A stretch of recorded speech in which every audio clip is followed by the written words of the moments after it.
صل على محمد وآل محمد. Bismillah ar-Rahman ar-Rahim. All praises are Allah's, Lord of the world. And may His peace and blessings be upon our masters, the Holy Prophet Muhammad, and his Ummah. اللهم صل على محمد وآل محمد.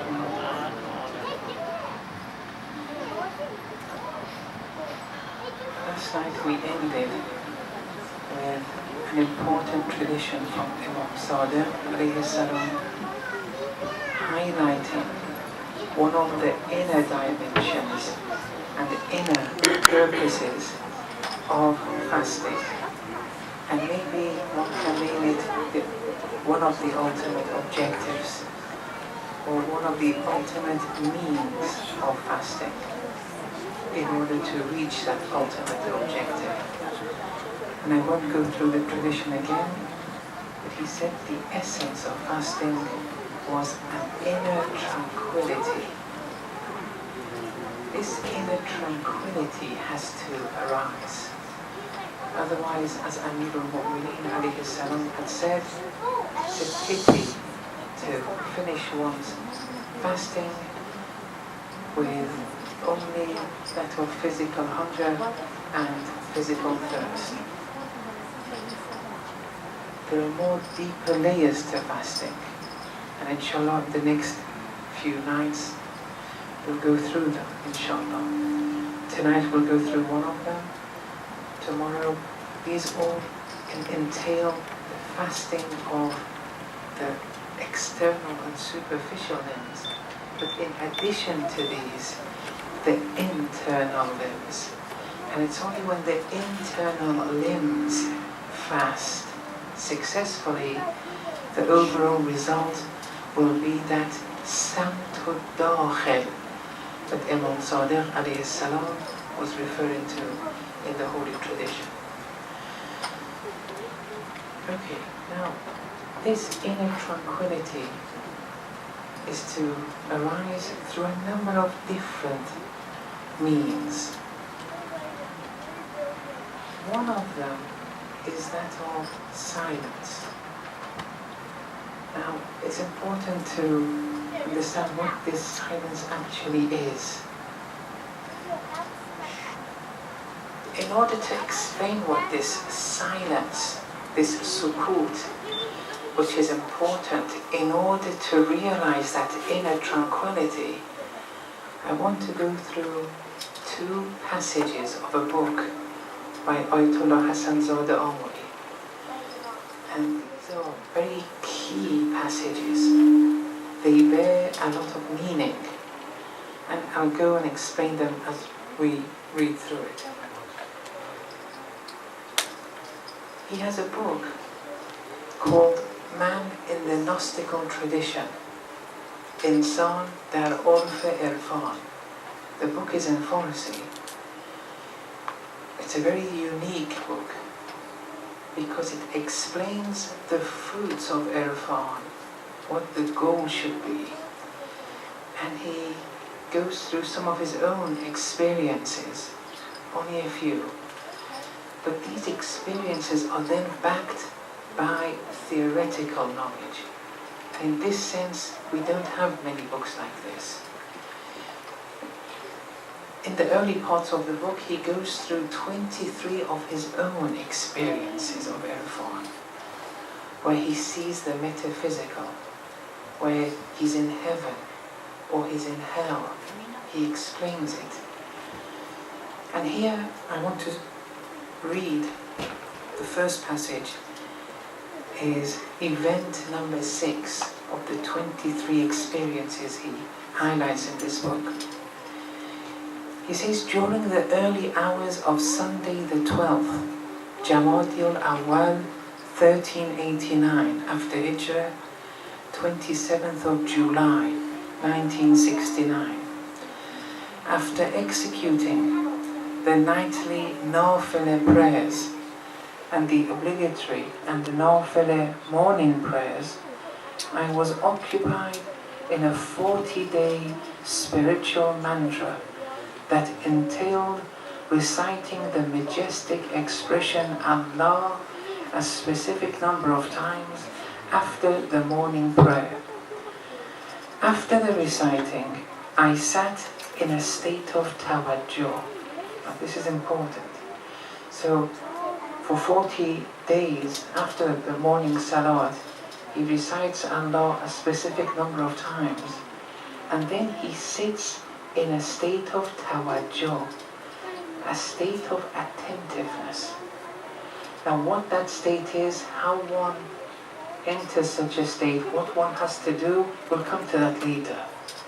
That's not the main focus of why I'm reading this part. I sat in a state of tawajjuh, in a state of attentiveness, where you're recalling, you're forgetting everything in the physical realm, you're focusing on Allah subhanahu wa ta'ala. All of a sudden, an attraction and state entered me. Now he's explaining a religious experience that he's having, where now he is transcending the physical realm of existence, and he's entering the metaphysical realm of existence now. The physical body is sitting down, it's in the room, but now his hereafter body, his spiritual body, I'll explain that as we go, is ascending. For example, the body that you see in your dreams, it's not material, it's not physical, but it has size, shape, color, and physical attributes, but it's not physical. It's a manifestation of the soul.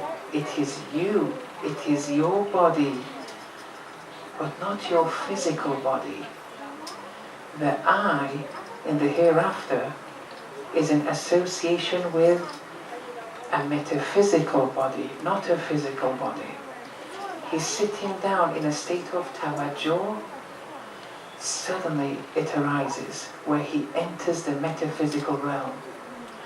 But he's awake, and the physical body is sitting on the floor.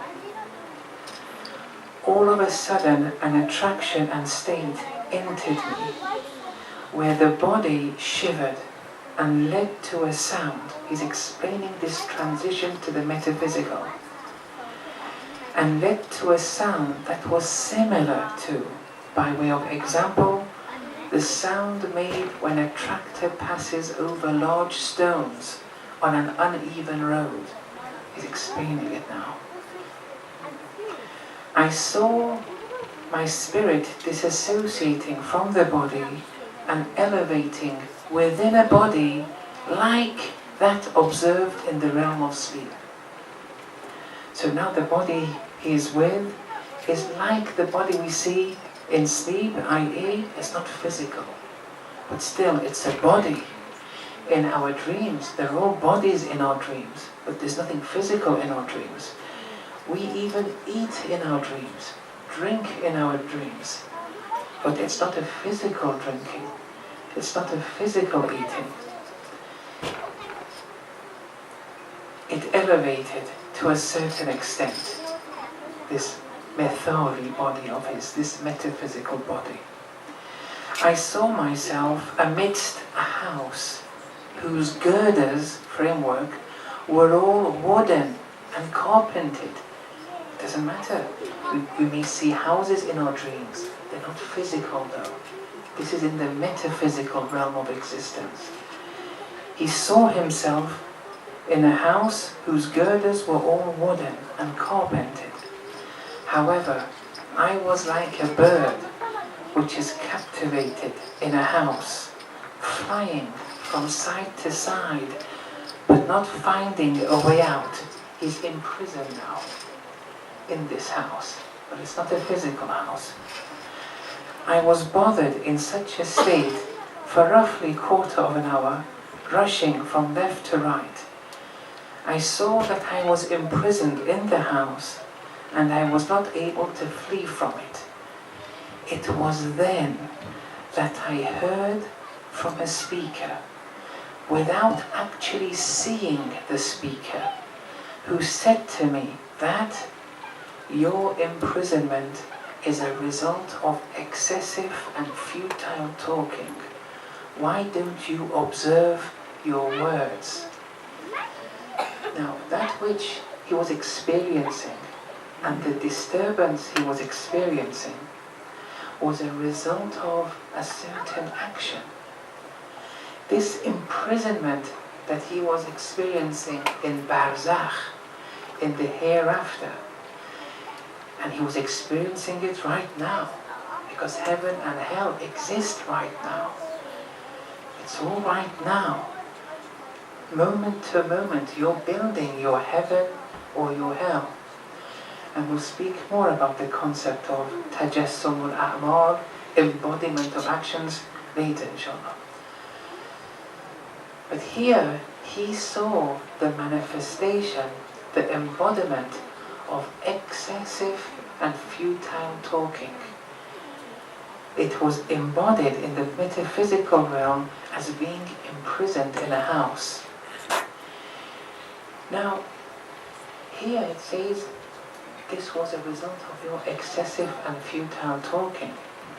Now, for Ayatollah Hassanzadeh, excessive and futile talking has one meaning.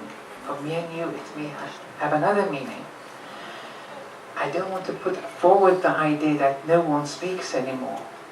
But at least every 6 months, when you account for yourself, you see you're talking less futilely, less in void. As long as you're improving over time, that's okay. But no one is suggesting that you start from tomorrow. That will burn your spiritual motor.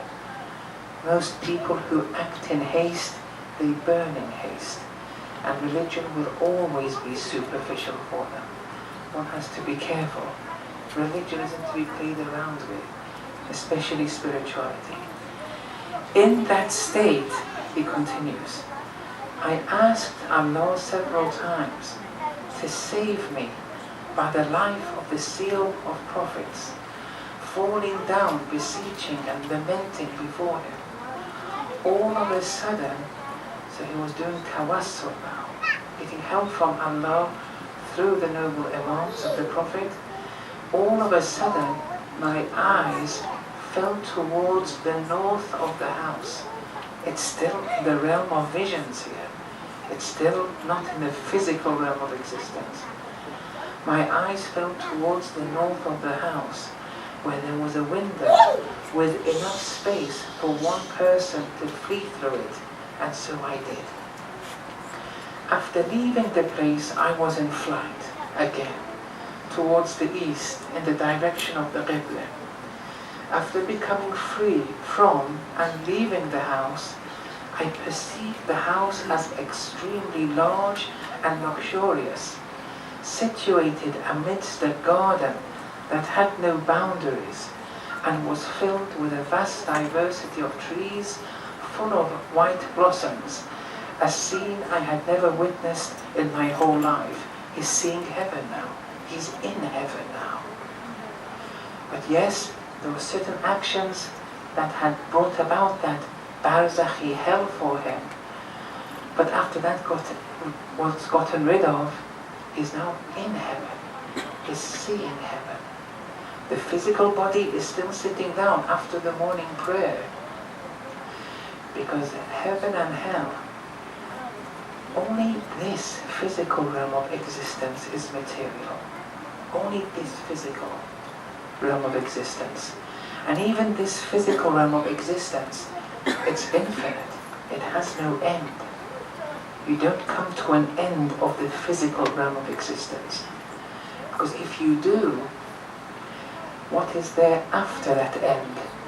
You either say there's something, or you say no thing. If you say something, that just proves the point.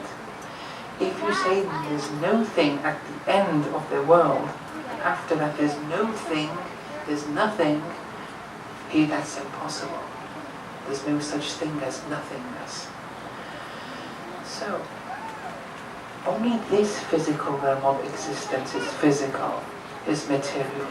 All other realms, from Barzakh onwards, they're all metaphysical. And here he's experiencing the states that he's having. I saw myself flying in the air at an altitude of the height of those trees in a manner whereby my anterior aspect was facing the skies, whilst my posterior was facing earth. I would undergo peaks and troughs in accordance with my will, endeavour and command. These are states of heaven here. I asked Almighty Allah by the right of the Holy Prophet and all prophets to unveil truths to me, and it was then that I returned to my normal state in this physical world. Those few minutes of imprisonment had an extremely negative effect upon me, to such an extent that my physical body became tired and exhausted, as well as my head and shoulders being in severe pain and my heart pulsating heavily. Oh my dear, Ayatollah Hassan Zadeh said, attach point number 320 of my book, 1001 Points, firmly into your ears, and that is giving a story now, very brief one. It says, attach this close to your ears and never forget.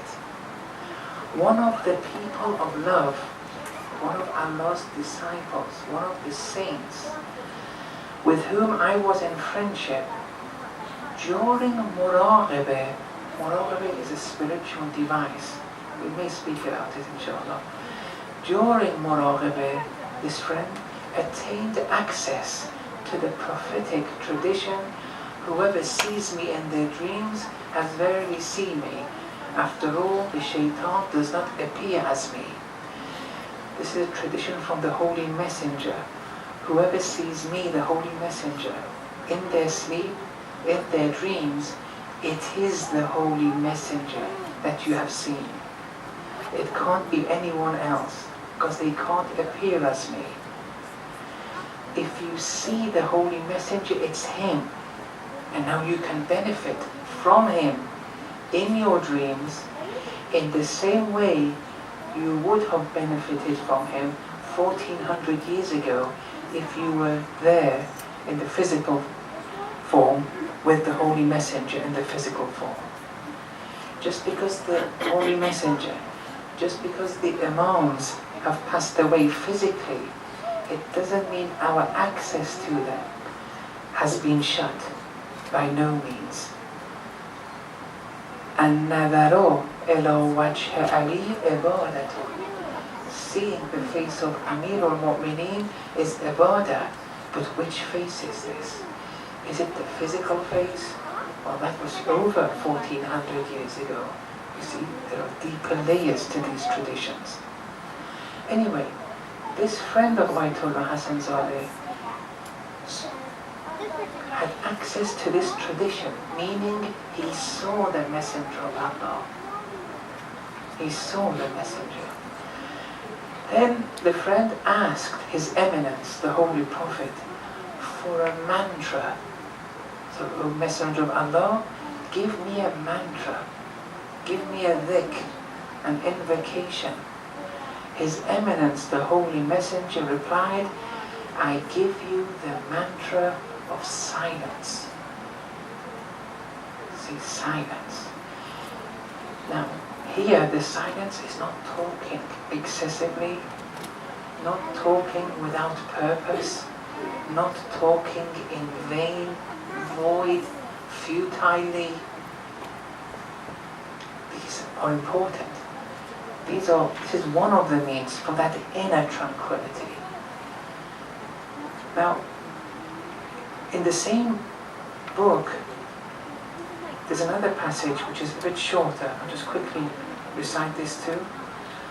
On the eve of Sunday the 12th of Safar, 1398 after Hijrah, 22nd of January 1978, an event took place for me, which I have rendered in verse in the 12th section of Daftar Dil, which is his book of poems, in the following manner.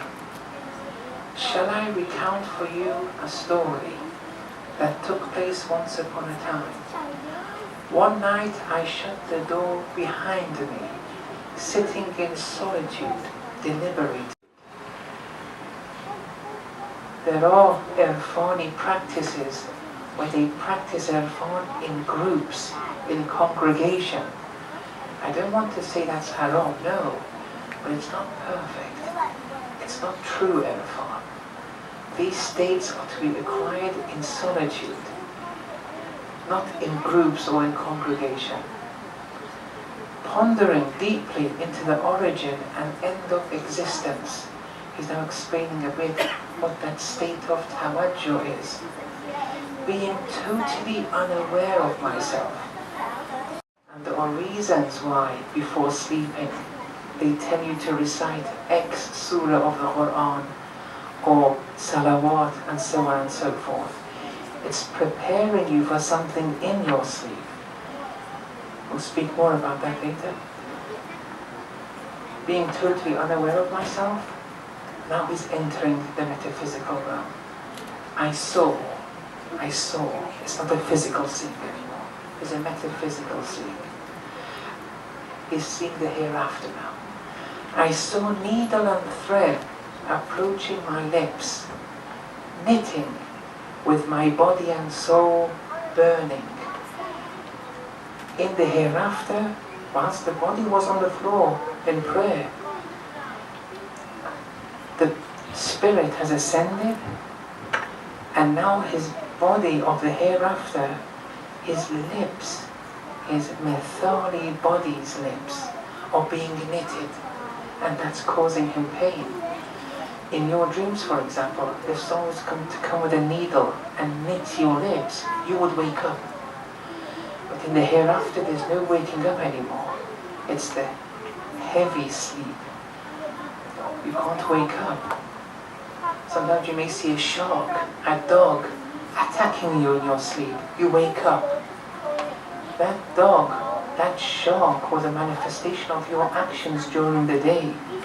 You are the dog. That's your body. You are the shark. You acted with dog attributes, with shark attributes to your fellow neighbor at the workplace, to family members, and so on and so forth. These are all manifestations of your actions. Here, he's experiencing his lips being knitted. They said, those who are knitting his lips, this is the punishment for one who let their tongue go loose. Since your tongue, under your supervision, is not, they will knit your lips. Meaning that you have to supervise the tongue. Don't say anything. Control it. I was so distressed from this state as if I became quicksilver, having no steadfastness. From this status of mine, I saw hell. I tasted the punishment of Barzakh. The poem ends there. Oh my dear, until the mouth is not closed, the heart will not open up. This is one of those hidden equations of the Urafa. Until the mouth isn't closed, the heart won't open up. Lady Maryam alayhi salam, she underwent a lot of this kind of silence. The result led to an infant speaking. And from this, the Urafa, they give prescriptions of silence, especially to women who are pregnant. For periods of time, they give certain prescriptions of silence for the well-being, the spiritual well-being of the child. And then he ends by saying, ponder and deliberate over this noble tradition that is one of the luminous traditions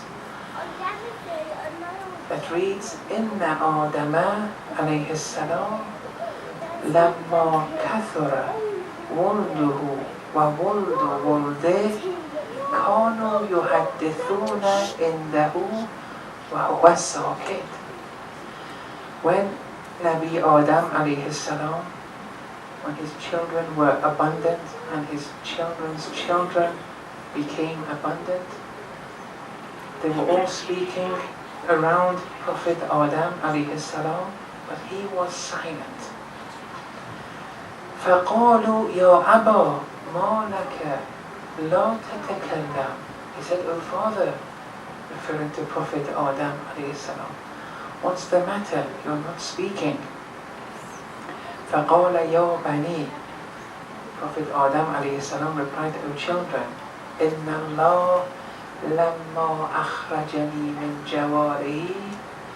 When Allah discharged me from His presence, أَهِدَ إِلَيَّ, He promised me and said, وَقَالَ أَقِلَّ كَلَامَكَ تَرْجِعْ إِلَى جَوَارِهِ. Reduce your speaking, you will return in my presence. Now this aqillah is commonly translated as reduce, but in books of Arabic literature you see that the meaning, it has another meaning, deeper, which means cease your talking and you will return in the divine presence of Allah. But anything void, anything vain, excessive, no. And that doesn't mean tomorrow you don't speak with your husband, your wife, your children at all. No. This has to be done in moderation. It has to be done under supervision. Because in true irfan, the family life should never be compromised. The wajibat should never be compromised. The rights of the husband and the wife and the children should never be compromised. And even if someone does undergo certain irfani religious states, it's all in solitude. It's a private thing. No one knows about it. Even though your wife, your husband, your children, they're all with you. But they should not know about these kind of states. But if you want to return to the divine presence, cease your talking. وصلى الله على محمد وعلى